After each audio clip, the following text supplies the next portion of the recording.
എന്താച്ചി? ആരാ ഫോണിൽ വിളിച്ച? എന്താ എന്തു ആന്റി? റവന്യൂ സെക്രട്ടറിയുടെ ഓഫീസിൽ നിന്ന് സുകുമാരനാ വിളിച്ചത്. ഇത്ര നാളും എനിക്ക് വേണ്ടി ചന്ദ്രന്റെ റിട്ടയർമെന്റ് ബെനിഫിറ്റ് തടഞ്ഞു വെച്ചിരുന്നതായിരുന്നു. അത് കിട്ടില്ലാന്ന് തന്നെയാ ഞാൻ വിചാരിച്ചത്. എന്നിട്ടെന്താ ഇപ്പൊ കിട്ടിയോ? കിട്ടും. ഹെഡ് ഓഫീസിൽ നിന്ന് റീജിയണൽ ഓഫീസിലേക്ക് ഓർഡർ വന്നു. മുൻകാല പ്രാബല്യത്തോടെ PF-ഉം ഗ്രാറ്റുവിറ്റിയും അടക്കം സകല ബെനിഫിറ്റ്സും അരിയർ അടക്കം അനുവദിച്ചു. അപ്പൊ നല്ലൊരു തുക ഉണ്ടാവുമല്ലോ. ഉണ്ടാവും. അബദ്ധമായിപ്പോയി. ആ കാശും വാങ്ങിച്ചെടുത്തിട്ട് ഇറക്കി വിട്ടാ മതിയായിരുന്നു ചന്ദ്രനെ. ഇനിയൊന്ന് അടുത്ത് നോക്കിയാ വാങ്ങിച്ചെടുക്കാൻ വല്ല മാർഗമുണ്ടോ? പൊട്ടന ചിലപ്പോ അങ്ങ് അടുത്തേക്കും. ആ കാശെടുത്ത ആഘോഷമായിട്ട് അഖിലയുടെ കല്യാണം നടത്താനായിരിക്കും സാധ്യത. അങ്ങനെ സംഭവിക്കരുത്. ആ പണം ഏത് വിധേനയും എന്റെ കയ്യിലെത്തണം. അതിനുള്ള വഴി ആലോചിക്കേണ്ടത്. നിയമപരമായിട്ട് ഇപ്പോഴും അങ്ങേരുടെ ഭാര്യ ചേച്ചിയല്ലേ? ആ കാശ് വേണമെന്നൊരു കേസങ്ങ് കൊടുക്കണം. മണ്ടത്തരം പറയാതെ മഹേന്ദ്ര. ചന്ദ്രസേനൻ ജീവിച്ചിരിക്കുമ്പോ അയാളുടെ പണത്തിന് അയാൾക്ക് മാത്രമാണ് അവകാശം. ചന്ദ്രസേനൻ ജീവിച്ചിരിപ്പില്ലെങ്കിൽ മാത്രമേ എനിക്കതിന് അവകാശമുള്ളൂ. അല്ല ആന്റി എന്താ ഉദ്ദേശിക്കുന്നേ? ഉദ്ദേശിക്കുന്ന എല്ലാ കാര്യവും പറയാൻ പറ്റുമോ? ചിലത് പ്രവർത്തിച്ചു കാണിച്ചാലേ മനസ്സിലാവൂ.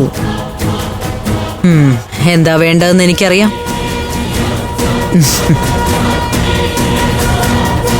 എന്താ ആന്റിയുടെ മനസ്സിൽ? ആ സംസാരത്തില് എന്തൊരു കുഴപ്പം തോന്നുന്നുണ്ട്. മനസ്സിലായില്ലേ? അളിയൻ ജീവിച്ചിരിക്കുമ്പോ ആ പണം അളിയന്റെയാണ്. പക്ഷെ അളിയൻ മരിച്ച ചേച്ചി ആ പണത്തിന് അവകാശിയാവുമെന്ന്.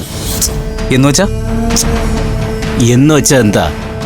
ചന്ദ്രസേനൻ മരിച്ചാലേ കാശ് നമ്മളെ കൈ വരുമെന്ന്. പക്ഷെ മരിച്ചില്ലല്ലോ. നടക്കുന്നു.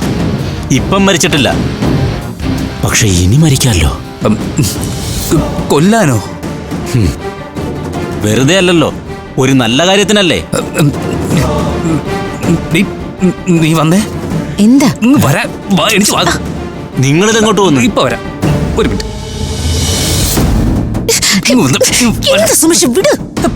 ഇവർക്ക് ഭ്രാന്താടി. ചുമ്മാ ആളെ കൊല്ലുക. ഇതെന്താ വെള്ളരിക്ക പട്ടണോ? ദേ, ഇവരുടെ വാക്കും കേട്ട് ഓരോന്നിനും ഇറങ്ങി പുറപ്പെട്ടാലേ അഴിയണ്ണേണ്ടത് നമ്മളായിരിക്കും. ഇനി ഒരു നിമിഷം ഇവിടെ നിൽക്കണ്ട, നമുക്ക് സ്ഥലം വാ. കഷ്ടം. പേടിക്കാതെ സുമേഷ്, എന്തെങ്കിലും കാണാതെ ആന്റി അങ്ങോട്ട് പറയില്ല. ആരെന്ത് വേണമെങ്കിലും കാണുകയോ ചെയ്യുകയോ ചെയ്യട്ടെ, നമ്മൾ ഈ കളിയിലില്ല. വ്യാജരേഖ ഉണ്ടാക്കുന്നത് പോലെ കുട്ടിക്കളിയല്ല ആളെ കൊല്ലുന്നത്. ഷടാ, വാശിമൂത്ത ഇങ്ങനെയുണ്ടോ? വാശിയുള്ളവരങ്ങനെയാ. സുമേഷിന് അതൊന്നും അറിയില്ലല്ലോ. ദേ, ആണുങ്ങളായ കുറച്ച് വാശി ധൈര്യമൊക്കെ വേണം. ഇതൊരുമാതിരി അഴകുഴമ്പ രീതിയല്ലേ സുമേഷിൻ്റെത്? അത് ഞാൻ അങ്ങ് സഹിച്ചു. എനിക്ക് ചെറുപ്പോ, പിന്നെ ജീവിതത്തില് ഒരാഗ്രഹവും സാധിച്ചിട്ടുമില്ല. അതിനിടയിൽ ജയിലിൽ പോയാൽ എനിക്ക് മനസ്സില്ല. നീ വരാ ഇങ്ങോട്ട് വന്നേ. ഫ്ലവേഴ്സ് ഒരുക്കുന്ന കാഴ്ച വസന്തം യൂട്യൂബിൽ പ്രേക്ഷകർക്ക് ലൈവായി കാണാം. ഫ്ലവേഴ്സ് കോമഡിയിൽ ജോയിൻ ചെയ്യൂ, ആസ്വദിക്കൂ.